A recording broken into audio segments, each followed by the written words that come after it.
नमस्कार, मैं हूं महेंद्र विश्वकर्मा और आप देख रहे हैं हमारी खास पेशकश। तो सबसे अहम चीज ये है आज के दिन की मध्य प्रदेश की चुनावी बेला समाप्त हो गई चौथे चरण के साथ।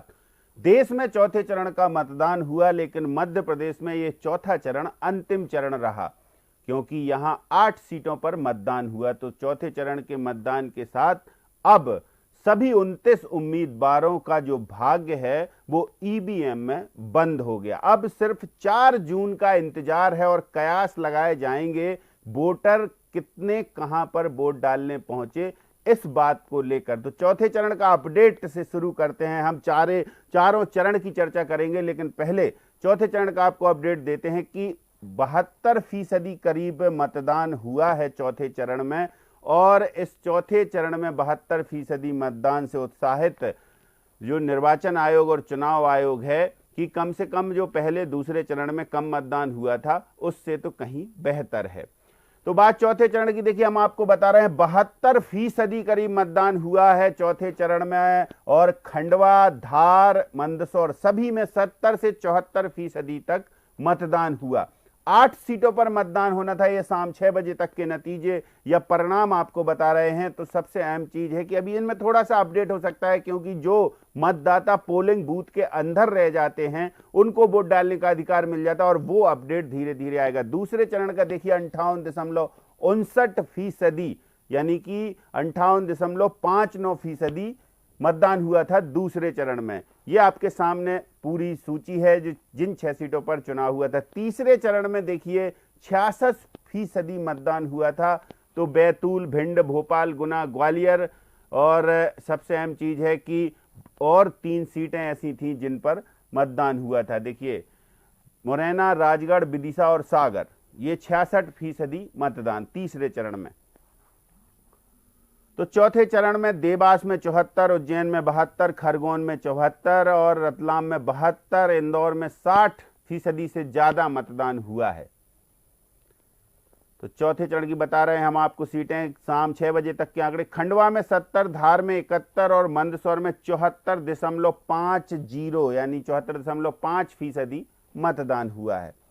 आंकड़े बहुत संतोषजनक हैं। चौथे चरण के मतदान के दौरान पहले से ही चुनाव आयोग बड़ी जद्दोजहद किए था कि मतदाता घर से निकले। आज थोड़ा सा आंधी, पानी, बारिश ने भी थोड़ा सा जो समस्या पैदा की, लेकिन उस समस्या के बावजूद भी मतदाता घर से निकले और अब अपने मत का प्रयोग करने पहुंचे। तो चलिए चर्चा शुरू करते हैं। चारों चरण पर हम बात करेंगे। पिछले बार के जो आम चुनाव थे उनसे इस बार के आम चुनाव में क्या कुछ खास रहा, क्या अहम रहा, क्या कमियां रहीं, क्या उपलब्धियां रहीं। हमारे साथ कुछ खास मेहमान जुड़े हैं। परिचय कराते हैं आपसे। भानु चौबे जी वरिष्ठ पत्रकार हमारे साथ जुड़े हुए हैं। डॉक्टर राजेश जौहरी वरिष्ठ पत्रकार हमारे साथ जुड़े हुए हैं, और दीपेश जैन हमारे सीनियर एडिटर हमारे साथ जुड़े हुए हैं। भानु चौबे सर, इस बार चौथा चरण तो आपके अंचल में ही ज्यादा प्रभावी, वहीं पूरा मतदान से वहीं केंद्रित था। तो इस चौथे चरण से कितने संतुष्ट हैं? इंदौर की क्या भूमिका रही और बाकी जो 8 सीटें थी उनकी क्या भूमिका? मतदाता ने कितना वोट डाला और मतदाता क्या सोचकर निकला? तो जो 6 बजे तक का 8 लोकसभा सीटों पर जहां आज वोटिंग हुआ, और आपने बताया वो जो एग्जैक्ट आंकड़े हैं वो 71.72% वोटिंग के मिल रहे हैं 6 बजे तक के। और देखा जाए तो पर्याप्त वोटिंग है। बहुत अधिक, इससे ज्यादा वोटिंग यदा कदा कभी देखा गया होगा। उसके आसपास ही है, जितना होता आया है, होता है, और जितनी उम्मीद थी उससे कुछ अधिक ही लग रहा है। लेकिन इंदौर में बात, जहां एक अजीब सा किस्सा हुआ कि कांग्रेस का उम्मीदवार नामांकन वापस लेके और उसी दिन बीजेपी में शामिल हो गया, और बीजेपी कैंडिडेट के अलावा लिस्ट में बाकी सब वो ऐसे निर्दलीय थे जो 2-4 हजार 5,000 वोट वाले होते हैं। और नोटा पे जोर दिया गया, और तमाम प्रशासन और मीडिया ने नोटा के खिलाफ बात लिखी कि नहीं करना चाहिए ऐसा। मैं दो बातें कहना चाहता हूँ कि इंदौर में चिंताजनक है क्योंकि 60-61% वोटिंग इंदौर में कम माना जाता है। इसको कोई भी बादल से, बरसात से, धूप से हम इसको कंपनसेट नहीं कर सकते। और दूसरी बात ये मेरी समझ नहीं आई कि अगर लिस्ट में केवल नेशनल पार्टी के तौर पे भारतीय जनता पार्टी मौजूद थी और कोई नहीं था, तब प्रशासन का नोटा के खिलाफ या मीडिया का नोटा के खिलाफ जो अपील थी, वो क्या प्रत्यक्ष रूप से, परोक्ष रूप से बीजेपी का समर्थन नहीं माना जाना चाहिए? ठीक बात। डॉक्टर राजेश जौहरी जी, ओवरऑल हम चौथे चरण पे तो बताया भानु चौबे सर ने, थोड़ा सा एक कमेंट चौथे चरण पे आप कर लेंगे, फिर बाकी आप क्या देखते हैं पहला, दूसरा, तीसरा और चौथा चरण, कैसे देखेंगे इन चारों चरण को? देखिए, चौथे चरण में जो सबसे अच्छी बात ये रही है कि जिस तरह से जो सुबह 11 बजे, सबसे पहले 9 बजे का जो परसेंटेज आया, तो वो भी कहीं 11, कहीं 12, कहीं 15 और कहीं 17 तक भी आ गया था देवास में। तो वो देख के बड़ी खुशी हुई और ऐसा लगा कि, क्योंकि देखिए लोकतंत्र में अपने देश की प्रॉब्लम क्या है कि 50% वोटिंग होती है और 50% वोटिंग में जो उसमें से भी जिस किसी एक आदमी को 50% मिलते हैं, लगभग 25-26% पूरे 100 में से 25-26 लोग उसको चुनते हैं और वो पूरे 100 लोगों पर राज करता है। तो वास्तविक लोकतंत्र नहीं हो पाता है, क्योंकि वास्तविक लोकतंत्र तब होगा, अभी भी 70 भी अगर होता है तो कम है, जब 80-90% होने लगेगा तब जो है सही लोकतंत्र निखर कर आएगा। पर लोकतंत्र को जो अभी उतना परिपक्वता अपने देश में आने में समय लगेगा ऐसा लगता है। लेकिन आज आप देखिए कमाल की बात, आज एक और चीज की, मौसम ने बहुत साथ दिया। तूफान आंधी की बात जो आप बता रहे हैं, ये तो बहुत लेट हुआ। सुबह से जो है टेम्परेचर शुरू में हम लोगों ने देखा था तो धार के कुछ इलाकों में तो 41 के आसपास परसेंट था और इंदौर में भी टेम्परेचर अच्छा खासा था। लेकिन जैसे ही बादल आए और टेम्परेचर कम हुआ तो आप देखिए 11-12 बजे, 1 बजे भी लोग आराम से वोटिंग करके आ गए। नहीं तो हो सकता था कि कुछ लोग आलस कर जाते, लेकिन इस बार जो है मतलब आपके चैनल के माध्यम से उनको धन्यवाद देना बनता है कि लोग कम से कम निकले तो सही। वोट किसी को भी दो, पर आप निकलो तो सही, आप लोकतंत्र को तो मजबूत करो।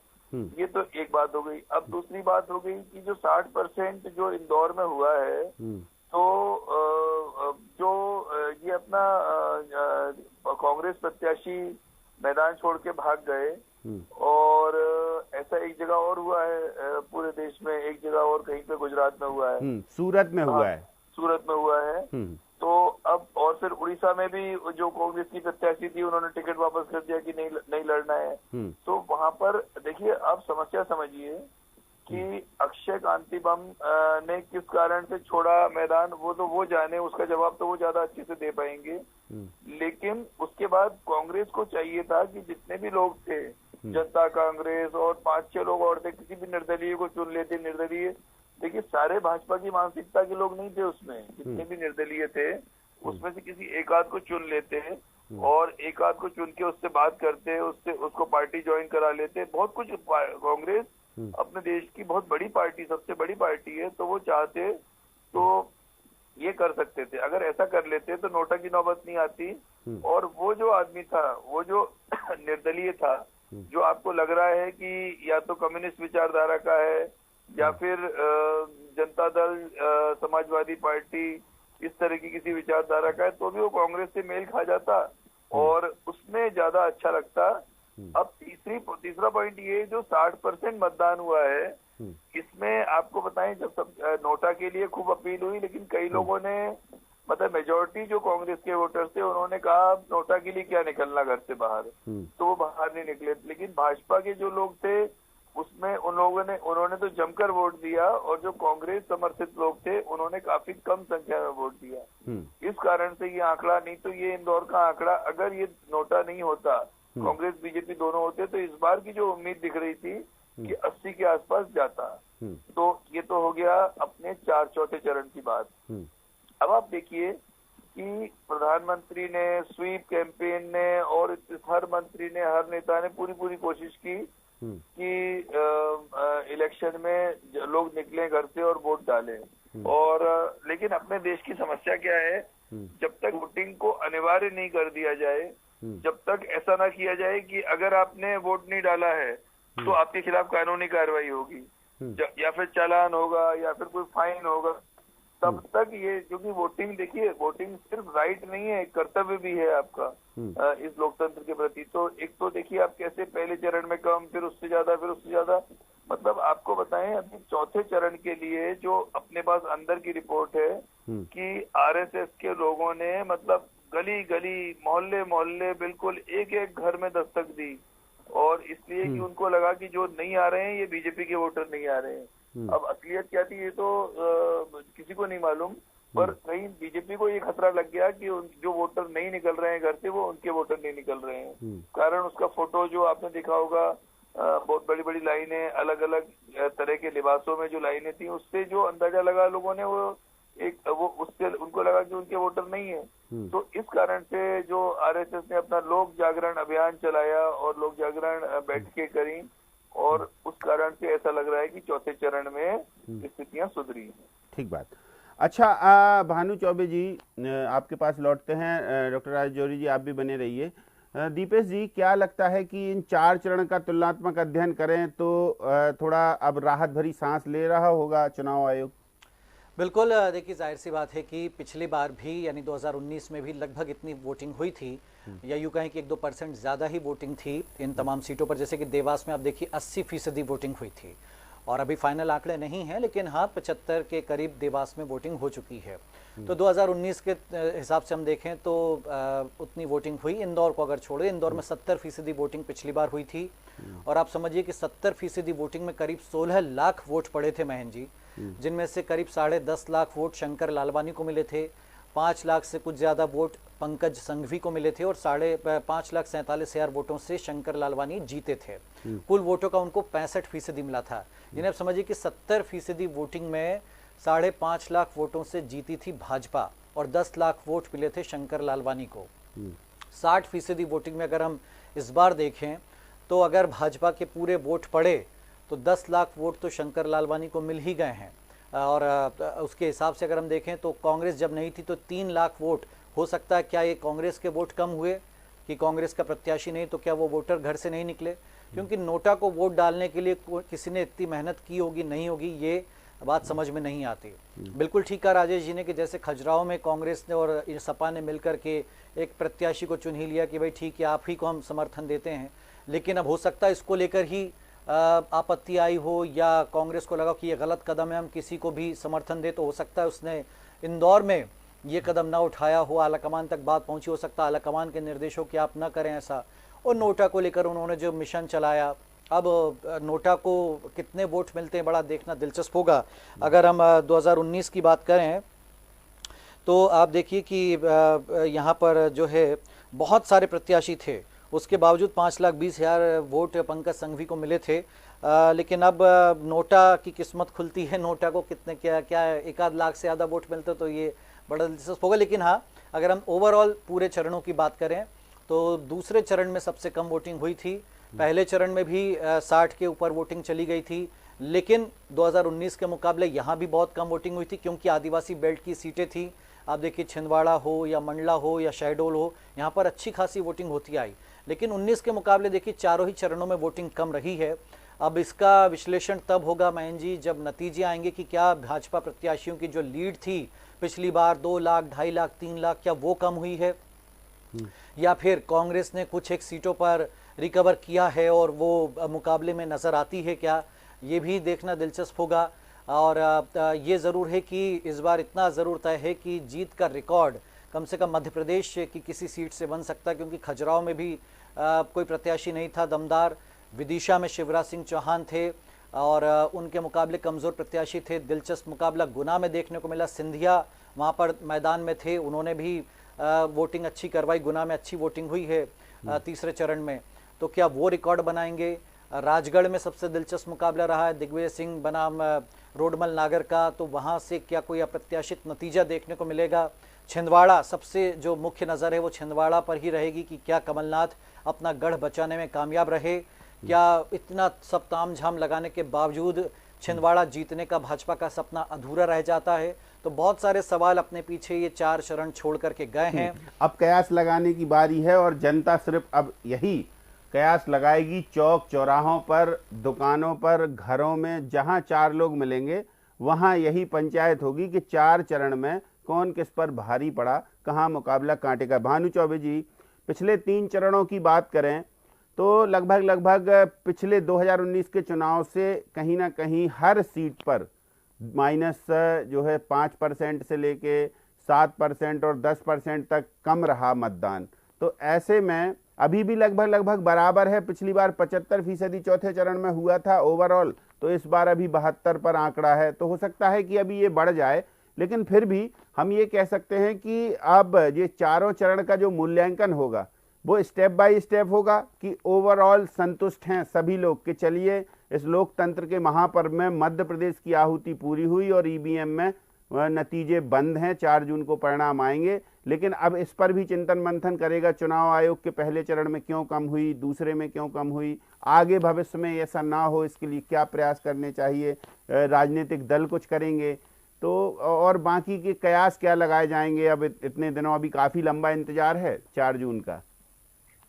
देखिए, चुनाव आयोग किस पद्धति पर जाएगा और किस तरह के गणना करेगा ये तो कहना मुश्किल है, लेकिन मैं समझता हूँ तो सही तरीका ये है कि स्टेट राज्यवार भी नहीं, आपको लोकसभा सीट के हिसाब से देखना चाहिए, क्योंकि नतीजों में जो फर्क पड़ रहा है वो मतदाता की संख्या पर पड़ रहा है। उस लोकसभा क्षेत्र में उसका क्या कारण है। आप एक की जगह 2-3 लोकसभा क्षेत्र को क्लब कर सकते हैं, ग्रुप कर सकते हैं। जैसे इंदौर को अलग कर दें, 60-61% ही रहा, तो मंदसौर में 74.5 तक गया है 6 बजे, और उज्जैन में 73 से अधिक है। तो उज्जैन इंदौर संभाग में अधिक भी है मतदान और इंदौर में बहुत कम है। धार में 71 है जो उज्जैन के मुकाबले कम है। इस तरह हमको सीट दर सीट देखना चाहिए। चुनाव की सही जो विश्लेषण है वो तभी हो पाएगा जब हम सीट दर सीट देखेंगे इसको और ये पता लगाएंगे कि 19 में और अब में क्या फर्क आया। उम्मीदवार का फर्क है, कांग्रेस की कमजोरी है, मौसम है, किस खास वर्ग ने वोट दिया या न दिया, किसका वोट बैंक घर बैठा रहा, ये सब क्षेत्रवार देखना होगा आपको, तभी समझ आएगी बात। लेकिन एक बात पक्की है कि इतने प्रयास, मेरे ख्याल से अभूतपूर्व प्रयास थे मतदान बढ़ाने के, इतने प्रयास इसके पहले हुए हों मुझे याद नहीं आता। इस बार हर तरह से एड़ी चोटी का जोर लगाया गया। इसके बाद अगर ये स्थिति है कि 72-75 या 19 के बराबर, 2019 के बराबर आ गए हैं या थोड़ा बहुत ऊपर नीचे हैं, तो स्थिति चिंताजनक तो है महेंद्र जी। ठीक बात है, स्थिति बड़ी चिंताजनक है। राजेश जौहरी जी, इतने दिन जनता के मन में क्या और नेता के मन में क्या चलेगा? देखिए, जो जिन पार्टियों को लग रहा है कि जिस पार्टी को लग रहा है कि वो उसके जीतने के चांस नहीं है, उसके लिए तो इतने दिन बहुत अच्छे निकलेंगे उनके, क्योंकि परेशानी क्या होती है, बड़े नेताओं से कोई बात नहीं करता है। जैसे ही गली से निकले तो समझ लो कि दीपेश जी और राजेश जौहरी एक ही मोहल्ले में रहते हैं, तो राजेश जौहरी किसी एक पार्टी का काम करते हैं, तो दीपेश जी ने देखा ये इनकी गाड़ी स्टार्ट हो रही है, अरे एक मिनट रुकिए, क्या यार क्या हो रहा है आप बताओ। तो वो बेचारा अभी जब तक 4 जून तक तो वो दिलेरी से बोलेगा कि अरे अपनी पार्टी जीत रही है, अपना कैंडिडेट जीत रहा है। 4 जून तक के लिए तो उसको सांस लेने का बहुत अच्छा मौका मिल गया। अब 4 जून के बाद क्या होता है ये तो समय बताएगा। और एक बात जरूर है कि ये जो अपना ये सही, भानु जी सही कह रहे हैं कि इतना बड़ा अभियान चलाया गया, और वैसे स्वीप एक्टिविटी जैसी चीज आप देखिए, बल्कि 2014 का जो चुनाव हुआ था उसमें भी शुरुआत हो गई थी उसकी, बल्कि शायद विधानसभा चुनाव से शुरुआत हुई थी, 2008 के विधानसभा चुनाव से इस चीज की शुरू हुई थी। इससे पहले कभी मतदान का प्रतिशत बढ़ाने की प्लानिंग कभी नहीं की गई। शायद इसके पीछे जो लगता है कारण कि भाजपा को ये लगता था कि जो उनका मतदाता है वो आलसी है और वो बाहर निकलता नहीं है, वोट डालने के लिए निकलता नहीं है, और इसी कारण से उन लोगों ने, भाजपा की सरकारें जहां जहां थी, उन्होंने इस काम को शुरू किया था बहुत अच्छे से। हालांकि चुनाव आयोग के एजेंडा में तो काफी पहले से, पर जिस तरह से सरकारों का जब स्टेट वो लेती है, इंटरेस्ट लेती है, तब जो बात आती है, तो इसलिए ये नरेंद्र मोदी भी इस बात को समझ गए हैं कि उनका वोटर, और ये सच्चाई भी है काफी हद तक, कि ऐसे बहुत सारे लोग जो जिनको हम एलिट क्लास में मानते हैं, वो बिल्कुल पिकनिक जाने की तैयारी करते थे, हमें तो पिकनिक की, भाई चुनाव का दिन है, आज अपने को पिकनिक चलना है। अब लेकिन वो मानसिकता बदल रही है। पर एक बात है, उसके बावजूद अगर उसके बावजूद 70, 75 या 69% होता है, इंदौर को अपन अपवाद है, इस बार इंदौर को नहीं गिन सकते, लेकिन 70-75% तक होता है, तो ये बहुत चिंता की बात है। और एक बात और है, लेकिन उसमें जो बड़े वरिष्ठ अधिकारियों से हम लोगों की बात हुई थी पिछले चुनाव में, विधानसभा चुनाव में, कि कायदे में इनके पास डाटा रहता है सब, कि कौन किसने वोट नहीं दिया। हमने कहा आप जिसने वोट नहीं दिया उनके खिलाफ कार्रवाई करो। तो उन्होंने कहा जैसे ही हम उस डाटा को खोलेंगे तो चुनाव आयोग से रिलेटेड जो कानून होता है उसका उल्लंघन हो जाएगा, क्योंकि किसने वोट दिया, किसको वोट दिया, क्या हुआ, ये सब चीजें गोपनीय, जैसे ही चुनाव खत्म होता है सब चीजें सील हो जाती हैं और पैक हो जाती है। फिर वो कोर्ट कचहरी कोई केस होता है तभी वो खोला जाता है। तो लेकिन इसके लिए ऐसी उम्मीद है कि 2024 में अगर चुनाव जीत जाते हैं नरेंद्र मोदी, तो शायद वो इसके लिए कुछ जरूर करेंगे कि चुनाव वोटिंग की अनिवार्यता शुरू हो जाए। ठीक बात। और वोटिंग की अनिवार्यता होगी तभी सही तरीके से, क्योंकि अपने देश में एक प्रॉब्लम है, एक काफी बड़े एक चीफ इंजीनियर थे जिन्होंने इंदौर से खंडवा की रेलवे लाइन डाली थी, जो अंग्रेज थे उस जमाने में, आज से 200 साल पहले। तो उनसे एक पूछा गया, उनका कहीं पे छपा भी है किसी पुराने अखबार में, उनसे पूछा गया कि आप क्या कहना चाहते हैं इंडियंस के बारे में। तो उन्होंने कहा इंडियन लेबर, इंडियन जो वर्कर है बहुत अच्छा वर्कर है, पर उसको एक डंडा मारने वाला आदमी चाहिए, हाँकने वाला एक आदमी चाहिए। तो ये मतलब सेल्फ डिसिप्लिन वाली बात नहीं है, कोई मतलब ना कोई सरकार को एक कोई ऐसा डंडा चलाना चाहिए जिससे मतदान अनिवार्य हो जाए। तो दीपेश जी, किन किन की धड़कनें थमी होंगी, कौन कौन की नींदें उड़ी होंगी, ऐसा कोई है क्या कि भारतीय जनता पार्टी के किन नेताओं को टेंशन होगी और किन कांग्रेस के नेताओं को टेंशन होगी? देखिए, टेंशन तो रहती है, लेकिन जो वर्तमान माहौल है कि भाजपा 370-400 सीटों की बात कर रही है, तो फिर कांग्रेस तो क्या ही टेंशन लेगी। और अगर जैसा भाजपा दावा करे वैसे नतीजे आते हैं, तो जैसे 19 में कोई फर्क नहीं पड़ा, वैसे ही कांग्रेस के नेताओं को इस बार भी कोई फर्क नहीं पड़ेगा। हाँ, ये बात जरूर है कि भाजपा अगर 370 नहीं सीट हासिल कर पाई और जो 303 है उससे कुछ आगे बढ़ी, या जो 400 की बात करी थी वो दावे नहीं हो पाए पूरे, तो जरूर उनको लगेगा कि भाई हमारी तपस्या में कहाँ कमी रह गई। इधर मध्य प्रदेश में आप देखिए 29 सीटों को जीतने की बात भाजपा ने बड़े दम से कही है, और अगर वो छिंदवाड़ा ही भर सीट नहीं जीत पाती तो भी उसकी किरकिरी वो कहेंगे कि साहब ये तो नाक कट गई, नाक का सवाल था छिंदवाड़ा। तो 28 सीटों की जीत एक तरफ रह जाएगी और छिंदवाड़ा की हार वो वजन में आ जाएगी। जीत एक तरफ रहेगी और टीस एक तरफ, जी टीस एक तरफ रह जाएगी। अब आप देखिए कि डॉक्टर मोहन यादव मुख्यमंत्री बने नए, उन पर बड़ा दारोमदार, तो उनकी प्रतिष्ठा पूरी 29 सीटों पर दांव पे लगी हुई है। प्रदेश अध्यक्ष वी डी शर्मा 29 जीतते हैं तो बिल्कुल उनको तोहफा मिलेगा, और अगर कुछ सीटें हाथ से निकल गई तो ये बड़ा सेटबैक होगा उनके लिए। शिवराज सिंह चौहान कितनी बम्पर जीत के साथ जाते हैं तो उनको खैर बहुत ज़्यादा फर्क नहीं पड़ना है, प्रचार उन्होंने किया, पूरी मेहनत की, तो उनको कोई टेंशन नहीं है। ज्योतिराज सिंधिया, उनके लिए ज़रूर थोड़ी सी रहेगी कि भाई 19 के जले हुए हैं, वो तो अभी हालांकि मेहनत पूरी की। दिग्विजय सिंह पूरा राजनीतिक करियर उनका दांव पर है, चुनाव जीत गए तो वाही वाही है, और हार गए तो फिर एक तरीके से उनकी राजनीति पर यहाँ ब्रेक लग जाएगा, क्योंकि फिर कांग्रेस जो इतना उनको तवज्जो नहीं देगी। तो देखिए, बड़े नेताओं की प्रतिष्ठा यहाँ दांव पर है, और पीएम मोदी, अमित शाह, जेपी नड्डा, सभी की प्रतिष्ठा दांव पर है कि क्या भाजपा ने जो दावा किया था क्या वहां तक वो करीब भी पहुंच पाई है, और अगर ऐसा कर लेती तो ये तो वाकई बहुत अप्रत्याशित होगा निश्चित तौर पर भाजपा के लिए कि भाई अगर आप 400 की बात करें, 400 सीटें जीत जाते तो इससे बड़ी बात रिकॉर्ड बनेगा, कुछ नहीं होगी। बिल्कुल ठीक बात। भानु चौबे जी, क्या लगता है कि मध्य प्रदेश में क्लीन स्वीप की स्थिति में है भारतीय जनता पार्टी, या फिर कांग्रेस कहीं मैदान में या टक्कर है? मुझे लगता है, और मैंने जो कुछ मीडिया में देखा, सुना है, पढ़ा है, और जो बातें हुई है, मुझे लगता है कि जो स्थिति आज से 2 महीने 3 महीने पहले बताई जा रही थी और तब ऐसा लग रहा था कि बात सही है कि इस बार छिंदवाड़ा भी बीजेपी के हाथ जाएगा और पूरी सीटें स्वीप हो जाएंगी और इस तरह हो जाएगा। लेकिन अब मुझे लगता है कि कुछ कसर है उसमें थोड़ी सी। हाँ। और पक्के तौर पे किसी को नहीं बोलना चाहिए मेरे ख्याल से कि और क्या चुनाव है, होगा, अप्रत्याशित परिणाम ऐसे तो चुनाव है, लेकिन माहौल देख के भी नहीं लगता कि क्लीन स्वीप ऐसा होगा, ये निश्चित तौर पे कहेंगे। और ये बात मैं जरूर कहूंगा कि भाजपा के दावे में थोड़ी भी कोर कसर कहीं रह गई तो कांग्रेस के लिए पुनर्जीवित होने का एक मौका और मिल जाएगा। ये बहुत बड़ी बात आप कर रहे हैं कि कांग्रेस के पास कुछ खोने को तो था नहीं मध्य प्रदेश में, पाने को लेकिन बहुत कुछ है। डॉक्टर राजेश जौहरी जीवित हो जाएगी वो। हाँ, क्या कहेंगे, आपके कितनी सीटों पर ऐसा है कि लग रहा है कि कहीं कांग्रेस ना बाजी मार ले जाए?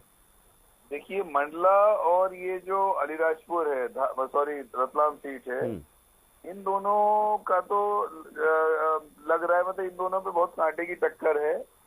बाकी कहीं नहीं ऐसा दिख रहा है कि कांग्रेस कई बढ़त में है, पर इन दो सीटों छिंदवाड़ा में छिंदवाड़ा तो देखिए, छिंदवाड़ा तो जब से देखिए महापौर का जो नाटक हुआ, पहले महापौर गए फिर वापस आ गए, फिर उन्होंने जो भी बातें बोली, ये सब चीजें नेगेटिव गई हैं बीजेपी के प्रति। और हालांकि नकुलनाथ का जो आज बॉडी लैंग्वेज थी, आज सुबह जो उनका फेस एक्सप्रेशन था, उससे उनको चिंता दिख रही थी।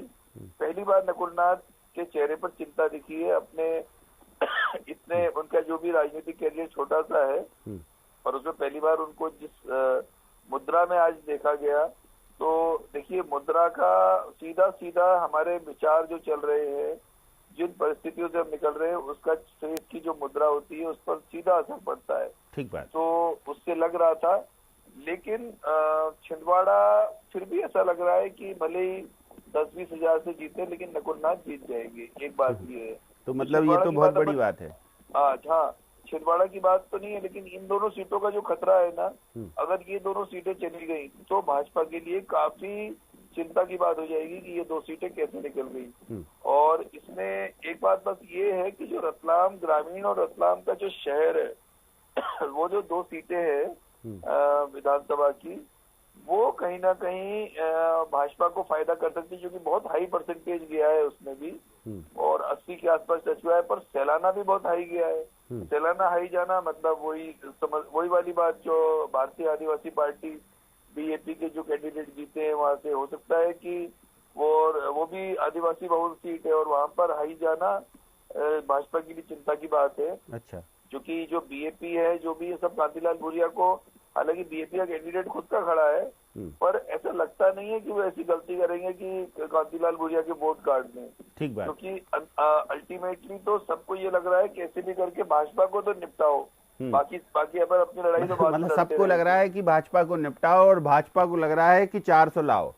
बहुत बढ़िया। तो ये एक बड़ी भूमिका है, और देखते हैं, अब 4 जून का इंतजार है। 4 जून तक तो हम आप कई बार बैठेंगे, कई बार चर्चा करेंगे। अभी तो धीरे धीरे बहुत सारी जातियों के समीकरण आएंगे, फिर बाकी गाँव के समीकरण आएंगे, विधानसभाओं के समीकरण आएंगे, उन पर चर्चा करेंगे। बहुत शुक्रिया डॉक्टर राजेश जौहरी जी, बहुत शुक्रिया भानु चौबे जी, बहुत शुक्रिया दीपेश आपका इस चर्चा में शामिल होने के लिए। तो देखिए, चारों चरण में क्या रहा इस रण का, नतीजे का, या फिर जो अभी मैंडेट आया है उसका क्या आकलन रहा, क्योंकि अभी तो बहुत दूर है परिणाम, और अभी तो कई चरण बाकी हैं। 7 चरणों में होना है पूरे देश का चुनाव। तो 4 जून को जब नतीजे आएंगे, तब मध्य प्रदेश की जो पिटारा खुलेगा, उससे निकलेंगे बहुत सवाल, और उनके हम लेंगे अपने गेस्टों से जवाब, और जो समीक्षक होंगे वो बताएंगे कि आखिर क्या कमी रह गई, क्या खामियां रह गई, किसकी उपलब्धियां हैं। लेकिन फिलहाल इन 4 चरणों के बारे में हमने विस्तार से चर्चा की कि कब, कहां और कैसे,